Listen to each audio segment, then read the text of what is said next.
எவ்வளவு பழமையான கோயில் அப்படின்னு தெரிஞ்சுக்கலாம் வாங்க. ரெண்டாவது படை வீடா திருமுருகாற்றுப்படையில் பாடப்பட்ட திருச்செந்தூர் முருகப்பெருமானுடைய அறுபடை வீடுகளில் ஒன்று. தேவார வைப்புத்தலம் அப்படின்னு பேரும் பெருமையும் வாங்கின இந்த கோயில் தேவாரம் பாடுறதுக்கு முன்னால, திருமுருகாற்றுப்படை பாடுறதுக்கு முன்னால, இன்னமும் ஆயிரக்கணக்கான வருஷங்களுக்கு முன்னாலேயே இந்த மண்ணு மேல உதிச்சு வந்திருக்கு. இன்னைக்கு நம்ம கிட்ட இருக்கக்கூடிய ஆதாரங்களை வச்சு சொல்லணும்னா கிட்டத்தட்ட 2500 வருஷங்களுக்கு முன்னால இருந்தே திருச்செந்தூர்ல முருகப்பெருமானுக்கான கோயில் இருக்குதுன்னு நம்ம தெரிஞ்சுக்க முடியும். ஆனா 2500 அப்படிங்கிறது ஒரு ஜஸ்ட் ரெஃபரன்ஸ் பாயிண்ட் தான். கண்டிப்பா இந்த கோயில் அதுக்கு முன்னால பல நூறு வருஷங்களுக்கு முன்னால இருந்தோ இல்ல பல்லாயிரக்கணக்கான வருஷங்களுக்கு முன்னால இருந்தோ திருச்செந்தூர்ல கோயில் இருந்திருக்கணும். அதை எப்படி இவ்வளவு ஆணித்தரமா சொல்றோம் அப்படின்னு சொல்லி கேட்டா, சிலப்பதிகாரத்துல திருச்செந்தூரை பத்தின ரெஃபரன்ஸ் இருக்கு. சிலப்பதிகாரத்தை விட பழைய நூட்களான புறநானூறு, அகநானூறு, தொல்காப்பியம் இப்படின்னு எண்ணெயிலிருந்து 2500 வருஷங்களுக்கு முற்பட்ட இரண்டாம் தமிழ்ச்சங்க நூல்கள்ல இருந்தே இந்த திருச்செந்தூருக்கான ரெஃபரன்ஸை நம்மளால பார்க்க முடியுது.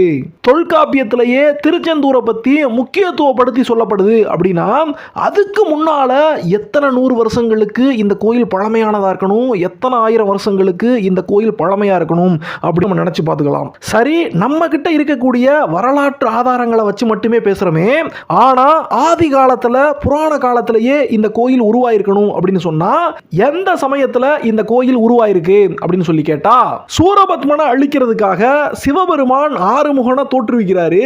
ஆறுமுகனும் தன்னுடைய தாயார் பார்வதி கிட்ட வேலை வாங்கிக்கிட்டு சூரனை வதைக்கிறதுக்காக கிளம்பி வராரு. அப்படிப்பட்ட நேரத்துல தான் தேவர்களுடைய குருவாக இருக்கக்கூடிய குரு பகவான் பிரகஸ்பதி முருகப்பெருமானுடைய தரிசனம் வேணும் அப்படின்னு சொல்லிட்டு திருச்செந்தூர்ல உட்கார்ந்து தவம் பண்ண ஆரம்பிச்சிருக்காரு. அதனால அவருக்கு காட்சி கொடுக்கணும் அப்படிங்கிறதுக்காகத்தான் முருகப்பெருமான் திருச்செந்தூருக்கே வந்து சேர்றாரு. ஒருவேளை பிரகஸ்பதி திருச்செந்தூர்ல உட்கார்ந்து தவம் இருக்காம வேற ஊருக்கு போயிருந்தார்னா திருச்செந்தூர்ல இந்நேரத்துக்கு கோயிலே உருவாயிருக்காது. சோ முருகப்பெருமான் குரு பகவானுடைய அந்த தவத்தின் காரணமாக அவருக்கு காட்சி கொடுக்கிறதுக்காக திருச்செந்தூருக்கு வந்து இறங்குறாரு. அசுரர்களுடைய குல வரலாற்றை குரு பகவான் கிட்ட இருந்தே அவர் அந்த இடத்துல கேட்டு தெரிஞ்சுக்கிறாரு. அதுக்கப்புறமா அசுரனை வதைக்க வேணாம் அப்படின்னு சொல்லிட்டு வீரபாகுவ தன்னுடைய தளபதிய அசுரங்கிட்ட சூரபத்மன் கிட்ட தூது அனுப்புறாரு. அப்படி தூது போன வீரபாகுவ சூரபத்மன் அந்த இடத்துல அவமானப்படுத்துறான். மறுபடியும் போரானது மூழுது. கடைசியில சூரபத்மன் வதைக்கப்படுறான். இப்படி முருகப்பெருமான் தன்னுடைய படைகளை சூரபத்மனை எதிர்க்கிறதுக்காக கொண்டு போய் சேர்க்கிறதுக்கு முன்னால அந்த படை வீரர்கள் அத்தனை பேரையும் திருச்செந்தூர்ல தான் அவர் நுப்பாட்டி வச்சிருந்தாருன்னு தன்னுடைய படை வீரர்களுடைய தாகத்தை தணிக்கணும் அப்படிங்கிறதுக்காக திருச்செந்தூர்ல இப்ப நம்ம பார்க்கக்கூடிய நாளி கிணறு, அதாவது கடற்கரைக்கு பக்கத்துல இருக்கக்கூடிய அந்த ஒரு கிணத்துல மட்டும் நல்ல தண்ணியானது இன்னும் கிடைச்சிக்கிட்டு இருக்கு.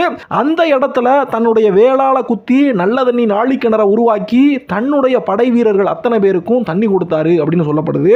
இப்படியாக திருச்செந்தூருக்கு முதலாக முருகப்பெருமான் வந்து சேர்ந்தது தேவர்களுடைய குருவாக இருந்த பிரகஸ்பதி குரு பகவான். அவருடைய அந்த தவத்தின் காரணமாகத்தான், அவருடைய வேண்டுதலின் காரணமாகத்தான். அதுக்கப்புறம் பிரகஸ்பதியுடைய வேண்டுதலால முருகப்பெருமான் இங்கேயே கோயில் கொண்டிருக்க சம்மதிச்சாரணும். அதன்படி பிரகஸ்பதி விஸ்வகர்மாவை தேவர்களுடைய சிற்பியை கொண்டு வந்து இங்க முதல்ல திருச்செந்தூர்ல முருகப்பெருமானுக்கு ஒரு கோயில் எழுப்பினாரு அப்படின்னு சொல்லப்படுது. இல்ல அது விஸ்வகர்மா இல்ல, மயன்னு சொல்லப்படக்கூடிய அசுர சிற்பியை வச்சு தான் இந்த கோயிலானது முதல்ல கட்டப்பட்டுச்சு அப்படின்னு இருவேறு தகவல்கள் சொல்லப்படுது. ஆனா அந்த ஆதி காலத்திலேயே முருகப்பெருமான் வியாழ பகவானால தான் நமக்கு இந்த இடத்துல திருச்செந்தூர்ல கிடைச்சாரு. எந்த வீடியோ உங்களுக்கு பிடிச்சிருந்துச்சுன்னா ஒரு லைக் கொடுங்க. இந்த வீடியோ எப்படி இருந்துச்சுன்னு கமெண்ட்ஸ்ல சொல்லுங்க. நன்றி, வணக்கம்.